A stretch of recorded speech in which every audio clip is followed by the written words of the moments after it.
Nice. So, good afternoon, everybody. Welcome back to episode 2 of Discuss with Russ. I'm Russell Rivera, founder and president of Voice Wealth Management. I'm a chartered financial analyst, certified financial planner. I typically work with young professionals, entrepreneurs, and their families, helping them use their dollars better, helping them use their money better. I also see myself as a personal CFO and financial therapist, because I have to put that in quotes. And of course, so you can... My sister's in the chat and she's an actual therapist, so she there appreciates the quotes. There you go. And you can visit our website at www.voicewealth.com. Joining me for this episode of Discuss with Russ is Miles Cutler. Miles is a message crafter and public speaking trainer with a passion for helping people be memorable. His specialty is helping people communicate and connect. In addition to this, he hosts online networking events, open mics, and public speaking workshops. You can reach with him at connectwithmiles@gmail.com. Also, just so everybody out there in the world knows, we can use the Q&A for asking questions. We do see your chat, but we prefer that you use the Q&A at the bottom of your screen in order for asking questions. So I look forward to that. And but let's get started. Miles, how are you this afternoon? Thanks for joining us.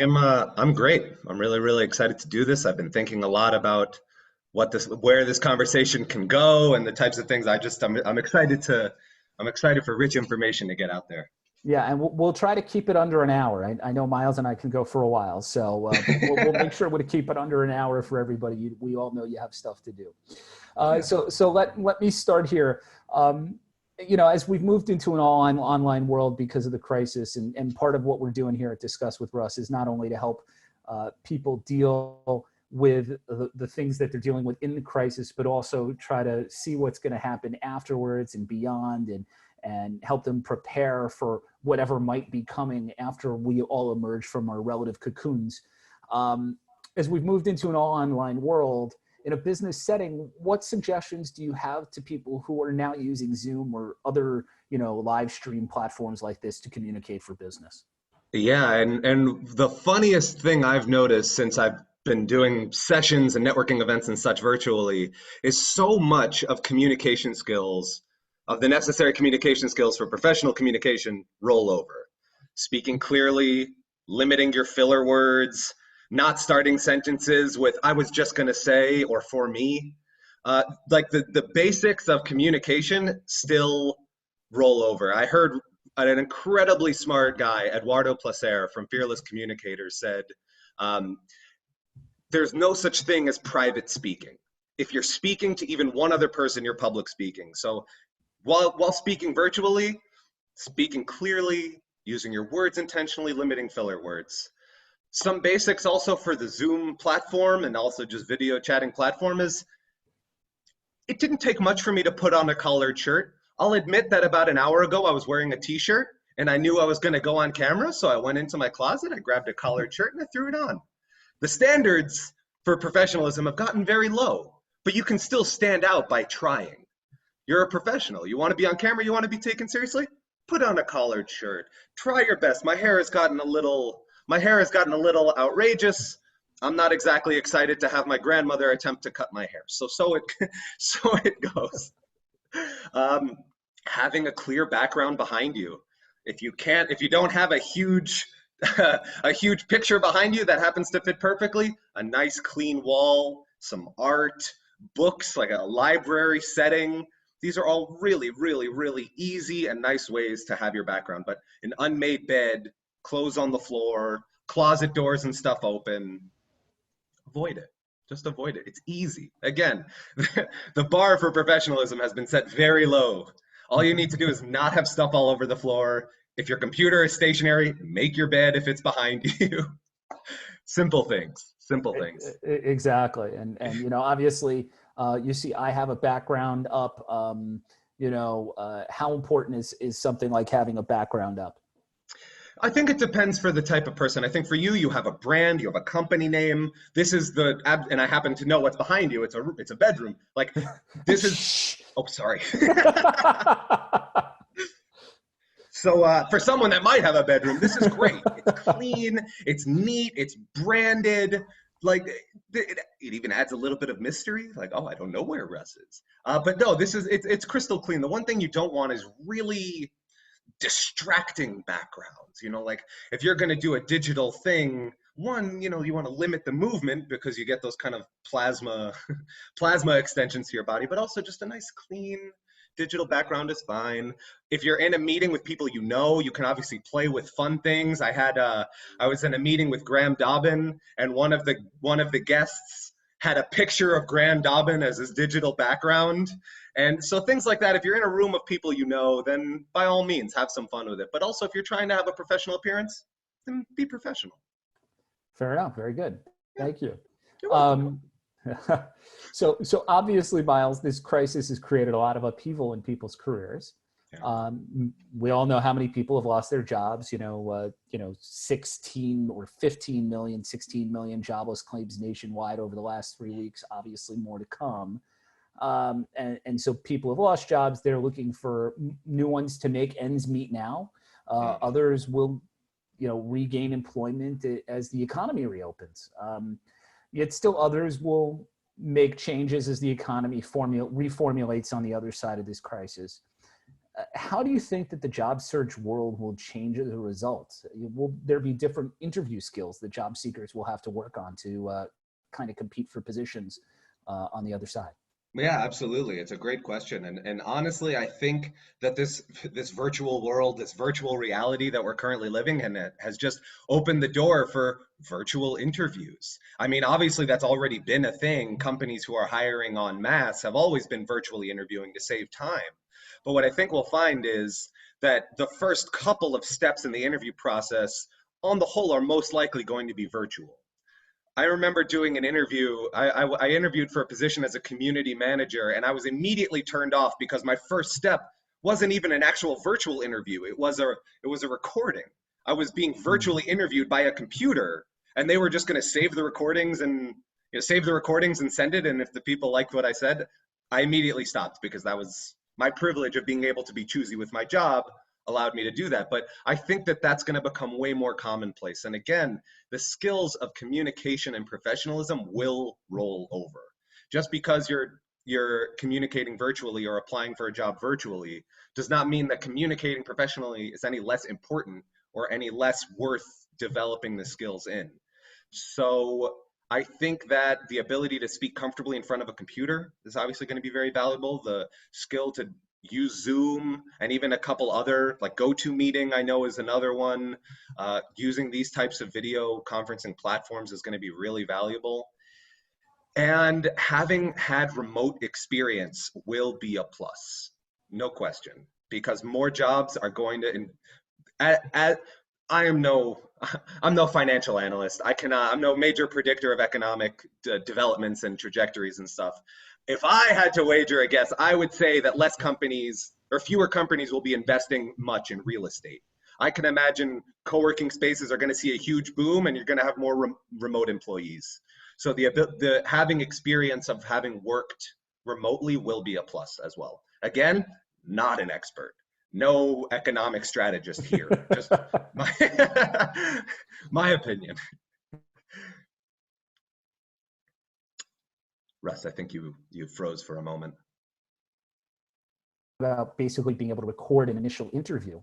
And I know we maybe, based on what you were talking about, being able to record an initial interview, I think my wife's company uses that. And, the only thing I think that would be good about that, depending on the platform, is you might be able to edit it and start over.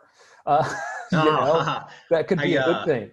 Yeah, it might be. It might be. And I know we're going to get to it a little bit on the benefits of communicating virtually and public speaking virtually, and I think we'll tie into that in a little bit.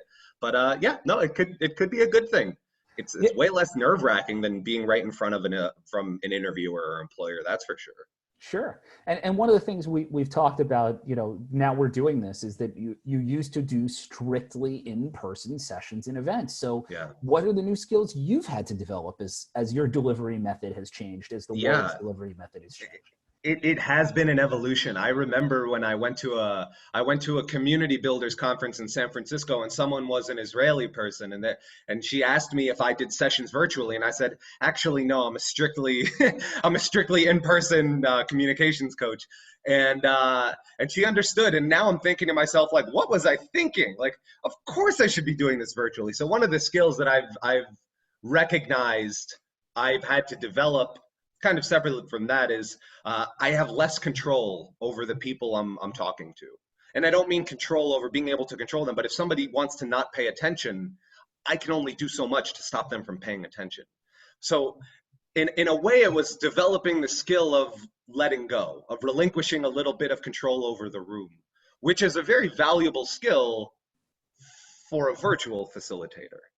In person, you really want to be sure that you can command the room, that you can stand in front of the room and you capture people's attention because you're engaging and all that good stuff. But if somebody wants to be texting, I can't stop them.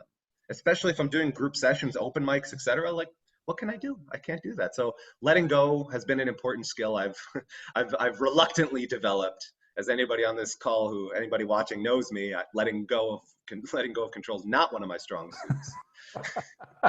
Uh, Another skill I've had to learn is pausing, like the power of the pause, because there's always that auditory lapse, even just a brief moment where you don't know whether someone else is trying to chime in or not. So even just that momentary pause to just hear if somebody else is trying to say something has been really, really valuable for me as someone who, if I saw somebody in person who wanted to speak up, oh, okay, well, what would you like to say? But here it's a completely different platform. You have to be intentional with your pauses so as to give people the opportunity to speak up, even more so than when you're facilitating an in-person event. So in your experience, obviously you talked about the ability to kind of expand your audience because this Israeli person might have, right, you were strictly in person, maybe this person could have become a client. And so from that extent you're doing it. What does a person lose, right? Like, yeah, for me, it's partially you lose a little bit of that three-dimensional connection of seeing feelings and understanding that from having that conversation and seeing those things, yeah. Which you might lose because it's not true three-dimensional communication. What's your thoughts on that? Yeah, I think it depends on the type of person and professional you are. So for instance, I happen to know you and your style is small client, big client, it doesn't matter. I try to give them as much FaceTime as possible. And not FaceTime, the video conferencing platform, FaceTime as our two faces Right. are close to one another, right? Right. So I actually think you would be able to speak to this a little bit. Like, what have you lost in terms of not being able to be, not being able to give that type of attention? Well, I mean, for me, it's like you're between right? Like I've always had this theory of communication. It's great to write. We can all put out our emails or our letters, but something can easily get lost in translation, right? Like somebody might read a tone into it I didn't intend, and that happens all the time. And when you're obviously speaking on the phone, that happens less. But then there are all those nonverbal forms of communication that you don't get. And then when you're obviously sitting with somebody, you can see that someone looks nervous, somebody looks anxious, something you said doesn't jive with them, so you can follow up with a question. Even now, my hands are out of frame and I'm gesturing, right? Mm-hmm. So like you don't see that because you just don't have the full picture.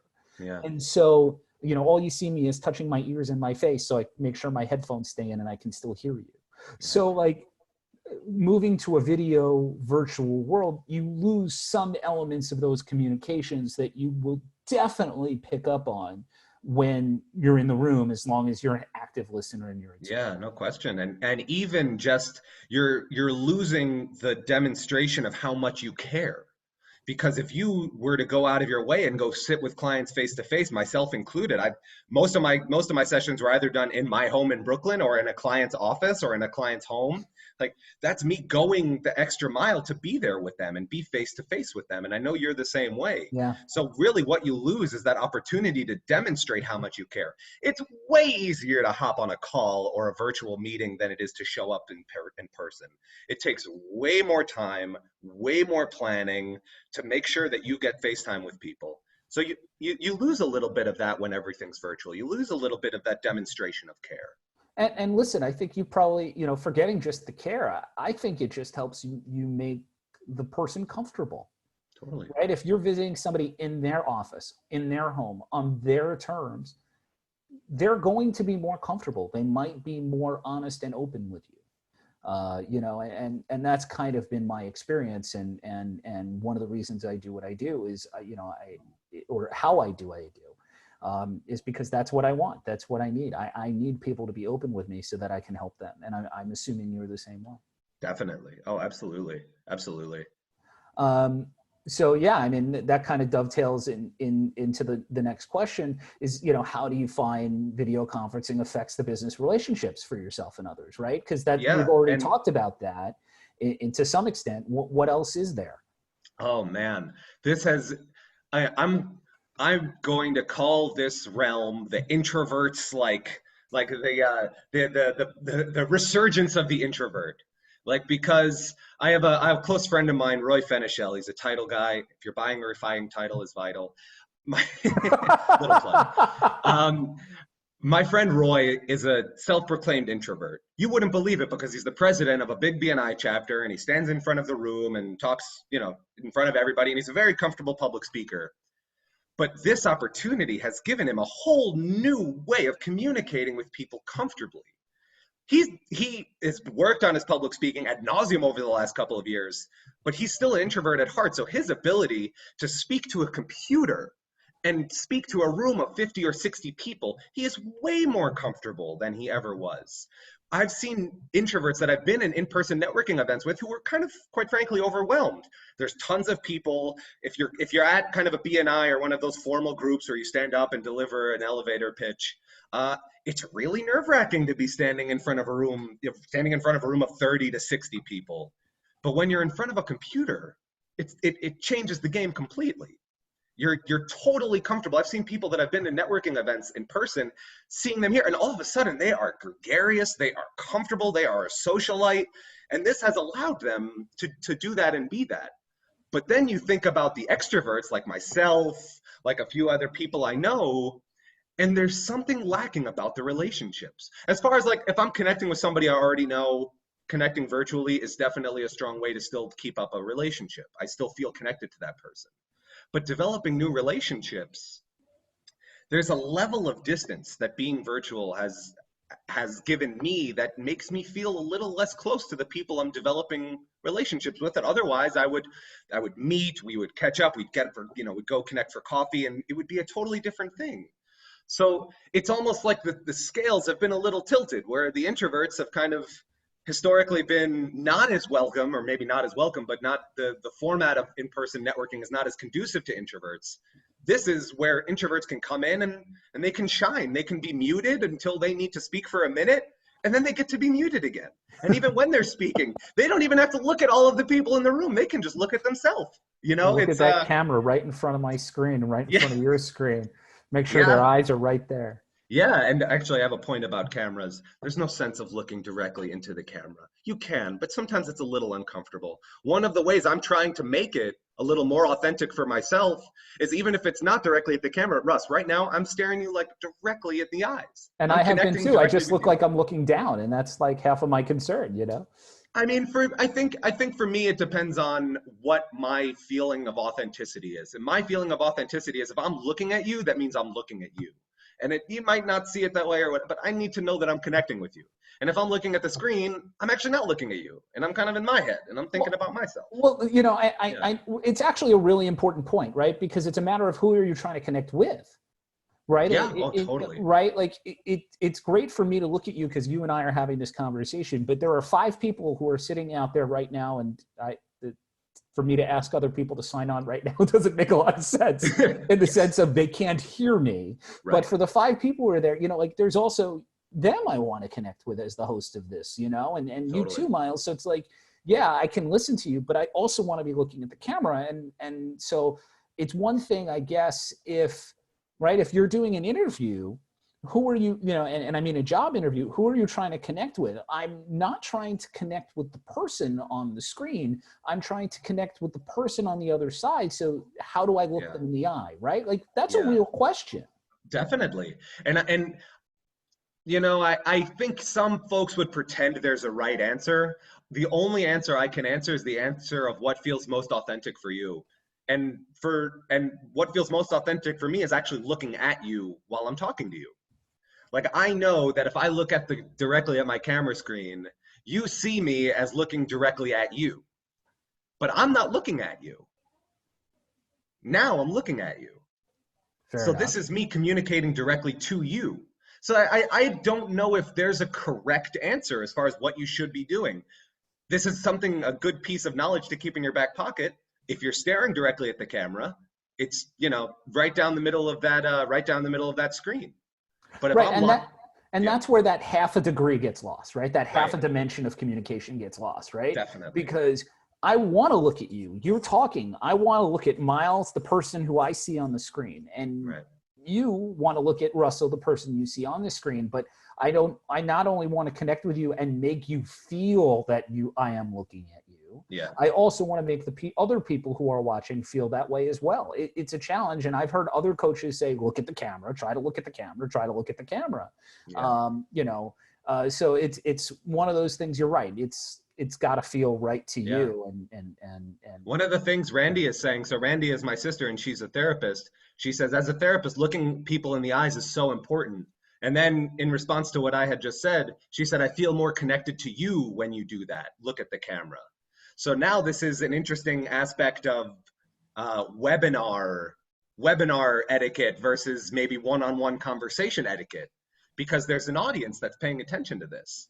So I think of this as me having a conversation with you, and there's a whole other audience right here that wants me to look directly at them. Yes. Yeah, it's a matter of having a conversation with the person about them, at least for me, and letting them know. Yeah. Excellent insights, Randy.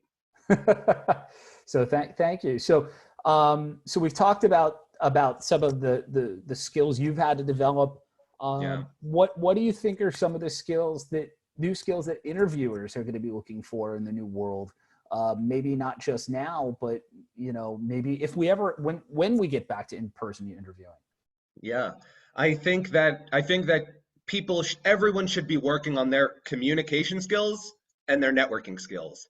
And believe me, I understand that sounds self-fulfilling because those are the two things that I work on in my professional life, but I think it's really true. I think the ability to talk about yourself is going to be huge, and I think the ability to communicate is going to be huge, as they are. And that's the most important thing, is that those skills translate. People want to know that you can communicate, and people want to know that you work on developing relationships, that you can communicate effectively, and also that you can be trustworthy as you work virtually. There's a lot of really sketchy softwares out there nowadays that are tracking what every employee is doing and every keystroke and every website they visit and this, and not an advocate for that, not a fan of that whatsoever. And what it demonstrates is that employers aren't trusting employees. They don't believe them at their word when they say they're working. They're not just going to look at an output. So I think developing a sense of trustworthiness is a little bit of a tough kind of skill to. I'm trustworthy. Okay, good. Prove it.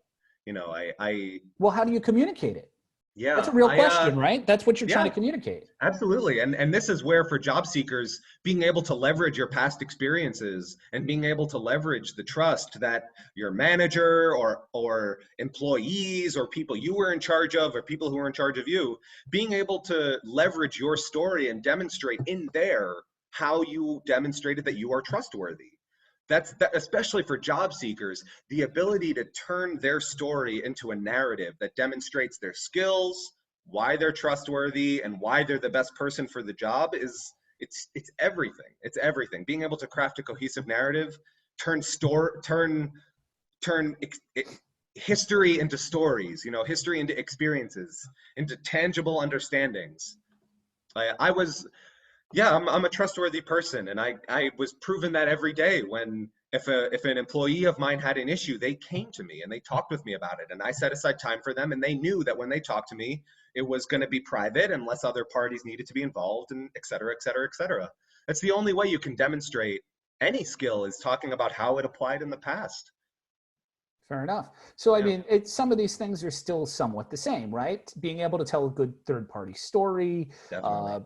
obviously being able to use stories to, as anyone would need to do, to demonstrate their expertise and how they've impacted someone and how they've made, and how they've affected someone in a professional stance. So, those things remain important. It's just kind of the method of communication is different. And how you make that come through in your nonverbal communication is more of the challenge. Am I getting that right? Yes. Yeah, I think it's harder to non-verbally, and I think, yes, in a long part, a lot of communication and a lot of personality is exposed through nonverbal communication. You can say so much, but it's really about your body language, your facial expressions, etc., that communicate a lot about who you are. So I think having a true understanding of how you appear to others, particularly on camera, is very valuable. And people like Minna Richardson from Energize Your Voice, she does a ton of incredibly valuable workshops, and all of them are free right now, where you can understand how you look on camera, how you develop public speaking skills, how you develop storytelling skills. That the ability to communicate on camera is really important, and not everybody has done that before. But those are skills you can develop. So the people who are listening now, the people who are watching this on replay, Yeah. whether they're employed or not, what can they do now to work on their communication skills with colleagues or professional and future employers as they continue to work digitally? No question. Yeah, it's great. And one of the nicest things about this opportunity is so many more people are in front of their laptop or computer way more than they usually are. Here's something that I always recommend for people, and now you don't really have an excuse not to. Practice looking at yourself while you speak. Just start a new Zoom meeting, or test your camera or whatever it is, and literally just watch yourself communicate. It's really uncomfortable, especially if you listen to a recording. Hearing your voice is sometimes like nails on a chalkboard, right? But trust me, it is so valuable to see how you're communicating in person. So valuable. Go ahead. I was going to say, I think when I listen to myself on recording, I'm about an octave higher than I sound to myself when I speak. So. I actually recently read an article, and that's because of the voice bounces off of your bones or something like that. Something about reverberation in your bones. I don't know. Min is literally a speech pathologist, so she could probably explain this. Very good. But so that's one thing, is watch yourself, videotape yourself. Just another thing, especially for job seekers or even networkers, is just get on a video call with somebody and practice. Send them the job you're applying for and ask them to come up with a few questions and just practice talking. Because this is the most perfect thing, is this is literally what the interview is going to be like. Yeah. In front of a computer. And it's actually much easier when you're asking. That's a great idea, because it's much easier to replicate asking your friend to do this, because it takes 5 seconds to get up and do it. Like you said, it replicates. It's not like, oh, ask me some questions on the phone and tell me how it works out. It's, or you have to get together and do it in a diner as opposed to an office environment. You're absolutely right. Exactly. Yeah. And the last thing I would say, as far as things you can do right now, job search or networking, just general self-improvement, is take advantage of online classes. And I'm not exactly talking about like the Khan Academy stuff, even though that's all great. Free classes teaching whatever they want is great. But I mean, there are a lot of incredibly impressive people. Minna Richardson, Graham Dobbin, Michael Oberthur is hosting something. Michael Oberthur is an amazing fellow as well. But there are tons of people hosting really rich content where they're teaching you how to do something. They're giving you networking opportunities to practice. And so much of it is free. There's so many amazing people doing a lot of free work out there. So if you want more resources like these, email me at connectwithmiles@gmail.com. And I'm happy to connect you with a bevy of really inspiring people who are doing really, really incredible things. Yeah, sign up for some of these networking events and workshops. Put yourself out there. One of the nice things about virtual networking is that it's way lower stakes. So if anybody's uncomfortable, if you happen to fail or something like that, I don't know, leave the meeting, run away. I don't advocate anybody leaving the meeting early, but there's lower stakes. So get out there, but stay home, but get out there. Well, Miles, it's been a great half hour. Yeah. I don't know if there was anything else you wanted to cover. Part of me is surprised that it's only been a half an hour. I feel like, No, we covered this really smoothly. We got everything we needed to talk about. Oh yeah. What's the last thing? Yeah, I mean, if anybody out there is we have a Q&A. Ooh, questions. I forgot to ask if you have questions. Again, Ah, we've got the Q&A and we have the chat. This part may or may not make it into the edited YouTube version, right. but nonetheless, No, I think you can answer live. Oh, yeah, we Lisa, can this is actually a type great an question. answer if we wanted. This technology. It's wonderful. Oh my Um, God, imagine. yeah. We can. So somebody said, somebody asked, doing one-on-one Zoom calls, it doesn't feel awkward, but giving webinars has been hard. As a Sure. public speaker in person, she gets so much energy from the audience. Any tips for when you can't see the audience? Definitely, yeah. Okay, I would like to answer this live. Is that okay? Whatever. Hey, yeah, no, Lisa, great question. Excellent, excellent question. One of the things we can always do is ask for audience engagement. So maybe we can't see the audience, but even, and this is again an adjustment dealing with this virtual reality we're living in, but even just asking audience like, oh, did that make sense? Does anybody have any questions? Does anybody, is everybody jazzed? Does everybody love this? And I mean, I know Lisa, you're a trainer. You're probably doing some either webinar or maybe you're doing live exercise classes or workout sessions. I don't know. Whatever it is, if you have the opportunity to engage the audience in a question or engage them in a, give me a hell yeah. I think that that's an effective way. Was I supposed to say hell yeah there? I'm not Oh sure. yeah, Okay. definitely. Oh yeah. Okay. Uh, Another thing that this is a good opportunity to do is check in with yourself. How do you feel about how you're doing?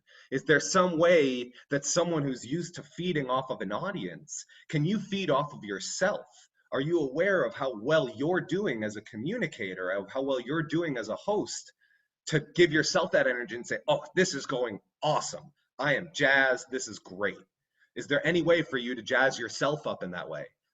So engaging the audience in written questions and stuff, but then also jazzing yourself up would be, just tuning in. Am I doing well? I think we're doing great. I'm jazzed just because of me and you here, bud.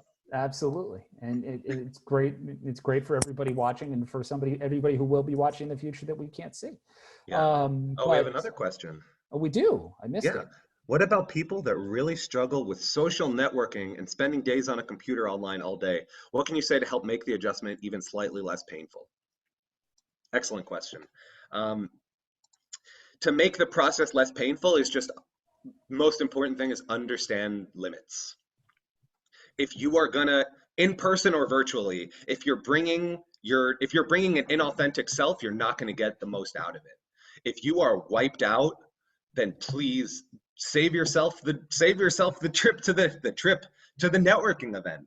The being Communicating can be tiring, and communicating effectively can be tiring, and connecting can be tiring. So being true to yourself and understanding what your limits are is huge in making sure that you're still connecting authentically. So if you're uncomfortable in person, being digital should help alleviate a little bit of that discomfort. If you find yourself maxing out and you're in the amount of relationships you're doing here and the amount of relationship building you're trying to, just be easy on yourself.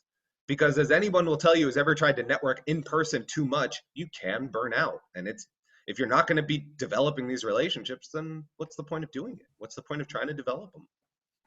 And I see by you looking at the camera, you're trying to connect with whomever I'm asked that trying to question. connect Right. because now I'm not talking to Russ, I'm talking to Randy, and Randy is here and Russ is here. Fair enough. So Oh, thanks, we've Thanks, Randy. obviously had a lot of fun. Yeah, this is good. With this, and that's great. And I hope you've all had a lot of fun as well.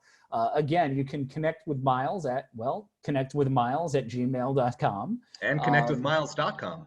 There you go, connectwithmiles.com. So we're all set there. You can connect with me at Russell, Russell, .Rivera, Rivera, at voicewealth.com. Miles and I have been using our voices a lot today. That's not where it comes from. You can ask me separately offline if you want to know how the name of my company got started. But that's it. And I'd like to thank you for joining us for episode 2 of Discuss with Russ. This is our second one of the day, but our next one will be next Wednesday on April 22nd at 2 p.m. We'll have Elisa Snow of On the Mend Customized Fitness and Massage and Amy Salmon, founder of the Wellness Map, discussing staying mentally and physically fit while social distancing. And then on April 29th, we'll have Mike Barilla of Compass Real Estate to discuss New York State real estate before, during, and after the COVID-19 crisis. And that will be April 29th at 2 p.m. Email me if you would like links to those webinars. Again, this one will be up on YouTube probably in about a week on the Voice Wealth Management YouTube page. And we'll send follow-up emails to everybody who attended so you'll know that they're there, and that you can watch the replay if you'd like. And in the meantime, hey, practice, as Miles said, practice taking a look at the camera or looking at the person you're talking to on the screen, whichever works for you and whichever makes you feel more authentic. Yeah. So again, Miles, well said, thank you again for joining us. Oh, my pleasure. This was the most fun I'm going to have all week. Great. Thank you. And unfortunately, we spent so much time. This is the end of us for the moment. But it's been lots of fun. Thank you for joining the show. My pleasure. Thanks, everybody, for watching. All right. So long. Be well. Till next time.